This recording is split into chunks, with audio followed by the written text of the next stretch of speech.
Hello and welcome. You're watching Nimasa This Week, the show that keeps you abreast of any and all issues concerning our national maritime sector. My name is Iretiola Doyle and I'm your regular host.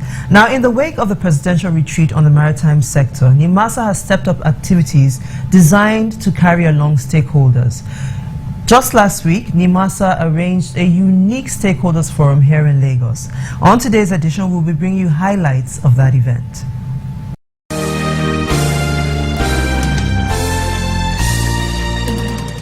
The Nigerian Maritime Administration and Safety Agency, Nimasa, under the leadership of Director General Ziakede Patrick Akpobolokemi, has over time initiated and maintained a consistent schedule of engagement with stakeholders in the country's maritime sector. This is in pursuit of what the Director General described as a divine mandate to reposition the industry for better performance and safer atmosphere for business. Nimasa also says it has not lost sight of its primary mandate, namely the continuous and systematic strengthening of the positions of indigenous stakeholders in line with the objectives of its cabotage regime. These stakeholders' engagement by Mr. Akpobolokemi and his team have been strategically targeted at provoking healthy debate at the various subsectors of the maritime industry. Such discourses are in turn expected to fashion out modalities for tackling the clear and present danger of sea robbery or piracy. In the thinking of Nimasa as the sole regulatory body of the country's maritime industry, bringing the incidence of piracy down to the barest minimum would be tantamount to achieving the twin goals of creating safer and cleaner waterways in Nigeria.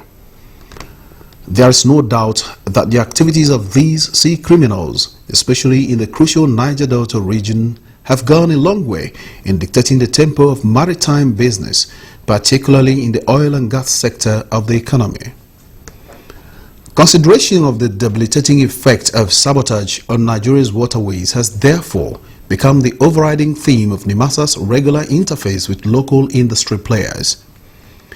In the course of Mr. Akpobolokemi's tenure as Director General, Nimasa has at different times played host to maritime interest groups such as the Maritime Workers Union of Nigeria, Trawler Owners Association of Nigeria, and the Nigerian Chamber of Shipping.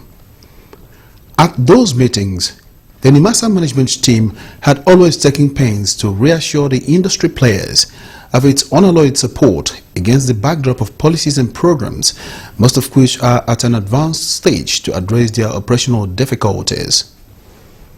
Enough has also been said about the impending Memorandum of Understanding between Nimasa and the Nigerian Air Force in respect of air surveillance support for the agency's current comprehensive assault against sea pirates.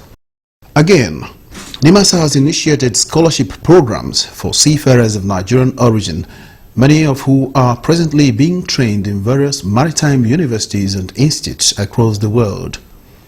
Beyond this, however, the agency is presently partnering with a number of universities here at home, which will play host to a proposed number of maritime institutes for the training and certification of local seafarers. On a final note, Nimasa has made it a point of duty to organize periodic seminars and stakeholders fora for a cross-section of those who do business along Nigeria's waterways for the purpose of enlightenment on pressing issues affecting them. In every sense, the task before Mr. Akpobolokemi and the entire management of Nimasa is daunting. But they have taken some bold steps that in the final analysis might just change the face of Nigeria's maritime sector for good.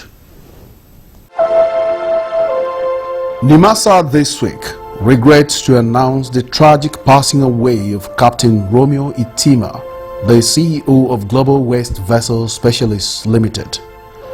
Captain Itima's life was cut short as a result of a boat mishap on the way to Brass on Saturday, 4th of August 2012. Captain Romeo Itima was the very epitome of excellence in seafaring, an accomplished mariner and true patriot. He died while actively on duty protecting Nigeria's territorial waters from pirates, oil thieves, and polluters.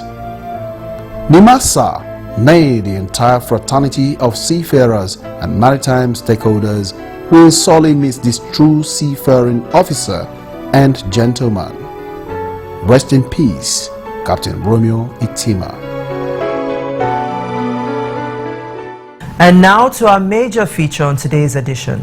The Nimasa stakeholders breakfast meeting took place in Lagos last week. Our next report brings you highlights of that event. Thursday, 2nd August, signaled a new chapter in Nimasa's determination to engage the support and understanding of stakeholders in the maritime industry. On that day, a Novel event took place at which the energetic Director General of Nimasa, Mr. Ziakede Patrick Akpobolokemi, interacted with major stakeholders. The event, Nimasa Stakeholders Breakfast Meeting, was put together by Nimasa to intimate stakeholders of development with regard to the newly gazetted Marine Environment Management Regulations as well as other related matters. The Stakeholders Breakfast Meeting held at the Best Western Hotel, Victoria Island, and was very well attended by various stakeholders in the maritime industry. Participants came quite early in the day and promptly registered their attendance. The DG himself was also one of the very early arrivals, and before long all was set for a fulfilling session by the conveners and participants. Proceedings began with the DG giving a formal opening statement. We are here today because we want to create a peaceful maritime environment so that your business activities should go unmolested. We are also here because we want to help our indigenous people benefit at least from the coastal trade activities.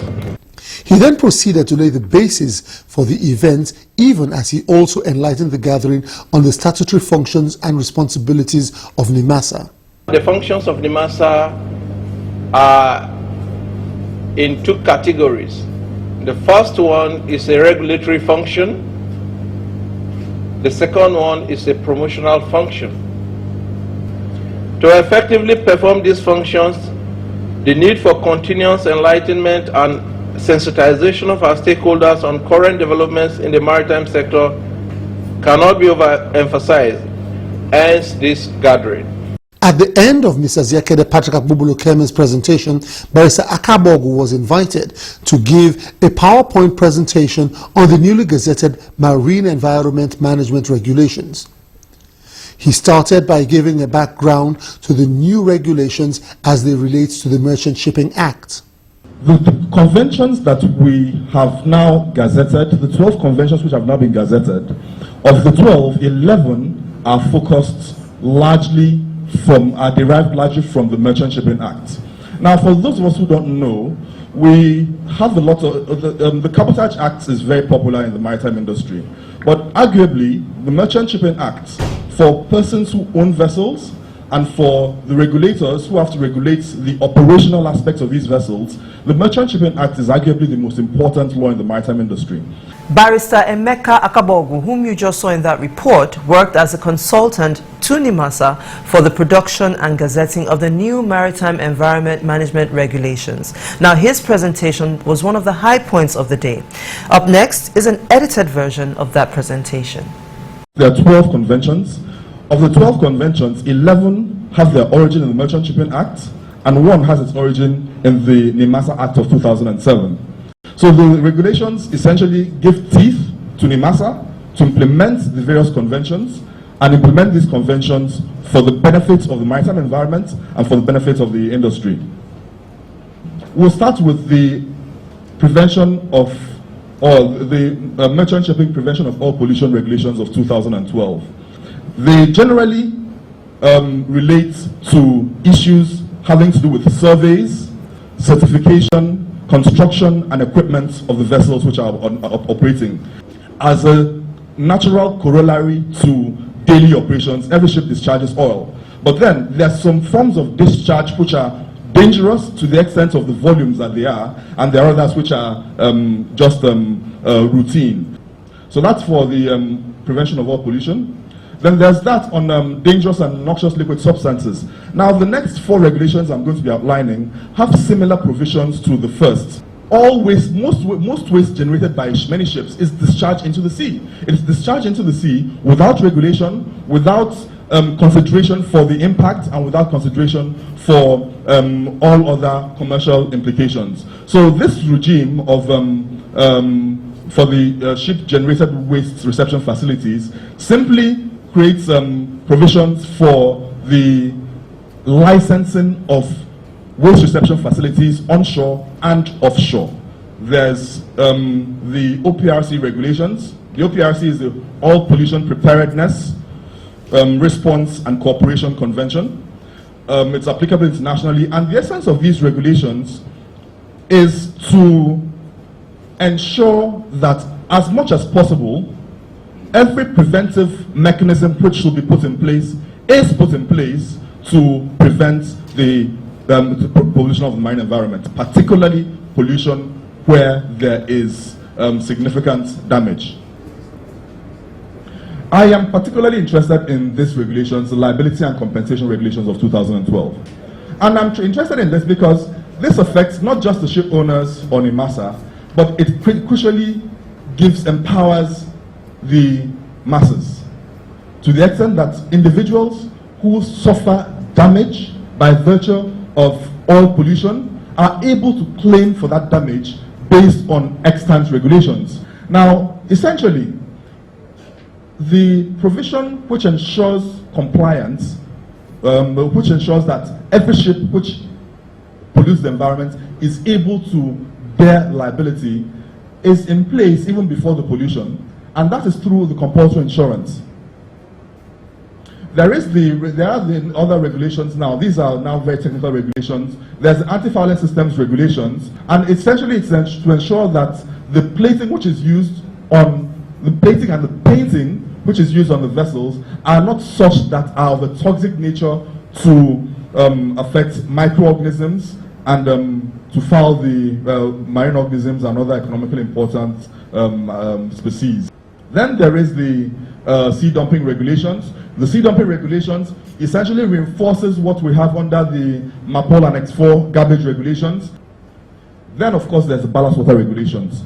So, if Nimasa is able to implement these regulations, many of these infractions will not occur, but it's at the pain of increased cost in terms of ship operations. However, it is more important to have increased cost and to have a safe environment and safe ships than to incur less cost and have compromised the marine environment. Shortly after this presentation, the session took a break for breakfast. During breakfast, we sought out a few stakeholders for their views on the event and the new Nimasa proactive approach to its mandate. First, here are the views of Chief Isaac Jolapamo, the president of the Indigenous Ship Owners Association of Nigeria. They are on the right course. The right course is developing shipping, is creating employment, is generating funds for the government. So they are on the right course. We then spoke with Mrs. Ife Akerele, the Director General of the Nigerian Chamber of Shipping. I believe this new Director General has been here a year. He took his time to understand the industry, and I can see that he's making bold steps now to address relevant issues. We also spoke with Mr. Derek Latta of Total Nigeria. He spoke about how international oil companies have influenced the high premium being placed on safety and marine environmental issues. As you're probably aware, as in IOCs, we insist upon a very high standard of safety in all our operations because we can't afford to have any incident whatsoever. And we welcome this opportunity now that Nimasa is bringing to us to further improve our standards by introducing a means where seafarers can be verified as being bona fide, where ships are complying with the correct standards, and help us generally with improving safety in our environment offshore. Finally, during the breakfast break, we caught up with the head of the Public Relations Unit of Nimasa, Hajia Lami Tumaka, and asked her to give a background to the need for this unique interaction with stakeholders. We realized that there's a gap, between us and our stakeholders. A lot of happenings positive happenings, if I may say so, within the agency is not quite known to our stakeholders, and there's something akin to mutual suspicion of one another. So we came together and decided, look, we need to break this ice. We need to reach out to them, explain to them, especially this security issue with Global West, and other oil and gas issues, marine environment, safety, a lot of things. We just realized that we needed to immediately engage our stakeholders, for a better understanding of issues in the agency. When the meeting resumed, it went into a question and answer session. A good number of participants took advantage of the Q&A session to air their views and seek clarifications and answers to nagging issues. The Q&A session was moderated by Professor Patrick Utomi, who handled matters in his usually competent manner. Participants also appeared to be very impressed by the answers and responses provided by the DG, Mr. Ziakede Patrick Akpobulukemi. At the end of the day's proceedings, we had a chance to speak with the president of the Maritime Workers Union of Nigeria, Comrade Nted Emmanuel. Well, for me, I think the DG and his team has taken a giant stride. Like I always said, if we are resolute in doing what is right, and if we are resolute in flowing the journey, I think we definitely will get to a destination. Let me use the best word. The new Nimasa coming to work. I think they're coming to work. I think that was exactly what we are seeing today. That is the best word to describe them. They're coming to work. They are here to work, to protect the industry, to work for the nation, to create jobs for our people, to create security, and all kind of things that is for the benefit of Nigerians. Finally, we spoke with the DG and sought his impressions about the outcome of the day's proceedings. I'm quite happy today because within a very short notice, see the representations from the various stakeholders, look at their participation, the interest shown, makes me happy. You don't end discussions one day. People, the more you enlighten people, the more you open your doors for discussion, the more people will see things from your own point of view. So that door is going to be opened permanently for more and more engagement. In the ultimate, they are going to benefit. Now, to ensure that the agency is not acting out on its own, it allowed for an interactive feedback through a question and answer session. Here are some of the highlights. Indeed, the question and answer session of this Nimasa stakeholders breakfast meeting offered a great opportunity for a meeting of the minds between both the regulator and the regulated. As expected, most of the maritime industry participants wanted to know what Nimasa has done, could be doing, or intends to do in respect of their everyday operational challenges. Principally, the question of Nimasa's response mechanism against pirate attacks on trading vessels and fishing trawlers dominated the contributions from the floor. As of today, any vessel above 3,500 ton and above, if it is not Niger dock, we don't have any dry dock. They can prove me wrong that we can dock these vessels. We either go to Cameroon, Abidjan, Walvis Base, Namibia, wherever. That is the nearest place. What is Nimasa doing? Nimasa had a helicopter that he used to do area survey. But all of a sudden, the helicopter disappeared. And the next thing we heard was that the helicopter's engine was bad, and there was a trip to France or Canada for repairs. And ever since then, we've not had any helicopter. I don't know if you're aware of this. I don't know what the position of this helicopter is. Responding, DG of Nimasa, Ziakede Patrick Akpobulukemi, remarked that while the agency does not have all the answers at the moment, it would nonetheless not stop to prospect for an enduring solution to the issue of piracy on Nigerian waterways. We have a robust plan developed to counter piracy activities in our territorial waters. You also talked about dry docking. Of course, that is a major challenge we have in this country. Shipyards are virtually unavailable. dockyards are virtually unavailable. We've presented position papers to government to create incentives for people who would want to invest in dockyards and shipyards. For now, what we are doing is Nimasa is coming up with its own dockyard at the shipyard that has been approved, and we've started preliminary works. Once it is fully through, we are fully through with the project, we're going to hand it over to private people to manage. Yes, somebody also mentioned about our Augusta 139 helicopter. It is not in Canada. It is managed by the Navy for us on behalf of Nimasa.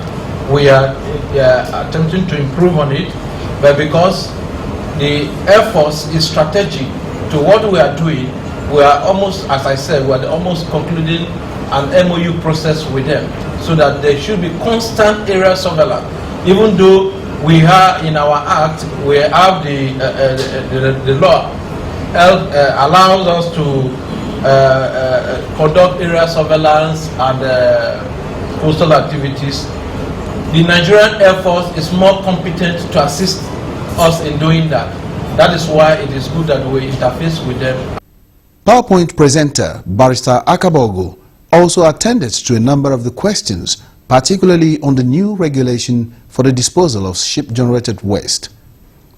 Professor Pat Utome's summation on the need for more levels of interaction between Nimasa and maritime industry operators more or less leaves the door open for the exploration of better alternatives for the advancement of Nigeria's maritime sector. If anything has come out of this whole morning's meeting, it is that there is need for greater collaboration between the players in the sector.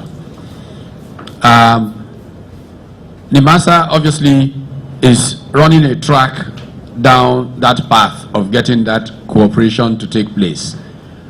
If we can take that general orientation and cooperate, I think that our country will be better for it. The various stakeholders, shipping companies and all of that will be more profitable for it. So on that spirit, I'd like to say a big congratulations to Nimasa for this initiative and to all the stakeholders for spending the time that they have invested today, and to say the maritime is really truly the gateway to our economy. Let's all work together to make that economy robust and provide for our children. In his own submission, legal advisor of the agency, Matthew Egbadon, recaptured the essence of the Nimasa mandate. Let me say that the present management in Nimasa is very passionate about the industry. And so much is happening all at the same time. When the new leadership came, it set an agenda for itself to build capacity for local operators, to ensure that the port and flag state responsibility of the agencies are performed, to ensure that we have a clean marine environment, and to also ensure that the regulators themselves are trained, capacity is built in-house. And he has been pursuing all this all at the same time. So much is happening at the same time, and he is in the hurry to deliver. But we cannot deliver unless it takes you, the stakeholders, along. Because without you, the stakeholders, the regulators will not be there. And that's why we're here this morning, to share ideas on how to take the industry forward. Nimasa this week regrets to announce the tragic passing away of Captain Romeo Itima, the CEO of Global West Vessel Specialists Limited. Captain Itima's life was cut short as a result of a boat mishap on the way to Brass on Saturday, 4th of August 2012. Captain Romeo Itima was the very epitome of excellence in seafaring, an accomplished mariner and true patriot. He died while actively on duty protecting Nigeria's territorial waters from pirates, oil thieves, and polluters. Nimasa, nay, the entire fraternity of seafarers and maritime stakeholders, will sorely miss this true seafaring officer and gentleman. Rest in peace, Captain Romeo Itima. Now, as we have said repeatedly on this show, we are desirous of knowing your thoughts on the issues raised on this program. To this end, we encourage you to send in your comments and questions, and we promise to answer as promptly as possible to any queries you may have. Once again, we encourage you to send these comments or questions to the email addresses currently showing on your screens. Now, that is our edition for today. I sincerely hope that you found it enlightening and educating. Until I see you again, same time, same station, I'm wishing you smooth sailing and bon voyage.